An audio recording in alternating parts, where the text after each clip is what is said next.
Life has not been easy for 54-year-old Stella Malhaus. The South African woman takes 9 pills a day, down from the 27 she used to take each day. But she's HIV positive, unemployed, and suffers from MDR-TB, multi-drug resistant tuberculosis. She says the stigma of disease makes her life all the more difficult. I got my family. They can share a plate with me or a mug with me. I have to use it. I have to have my own. And then people, they won't want to come close to you because they are afraid that if you are going to talk near that person, like the wind are going to blow it in his way, that people are also going to catch it. Tuberculosis may not garner the kind of attention of other diseases, such as HIV, malaria, or the highly publicized Ebola. But Hank Tomlinson of the Centers for Disease Control and Prevention says TB should not be ignored. It's the #1 infectious disease killer. It kills more people now annually than HIV. There are about 1.7 million deaths each year from tuberculosis, and it's a threat everywhere because of the way it's spread and the ease with which it is spread.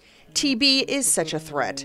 The UN General Assembly is holding its first ever high-level meeting on the infectious disease to urge countries to pool resources together and address the epidemic.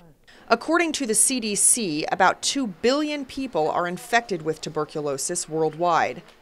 The CDC's Rebecca Martin says preventative treatment is crucial, especially for those with the latent form of the disease. Getting them on treatment, which is less expensive, a shorter course, and the adherence is much higher, we can stop going on to active TB, which leads to spread of more TB.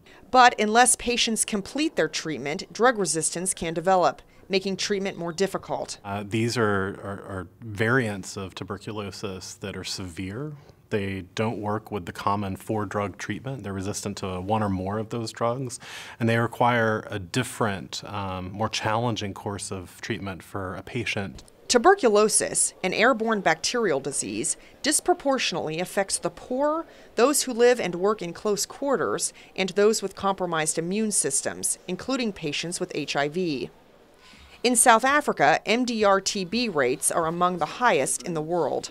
We're not seeing the increase in cases due to people acquiring drug resistance, but that multi-drug resistant TB is being transmitted from person to person. Scientists and stakeholders hope the high-level UN meeting will increase the global fight against TB, potentially saving millions of lives. Jill Craig, VOA News, Washington.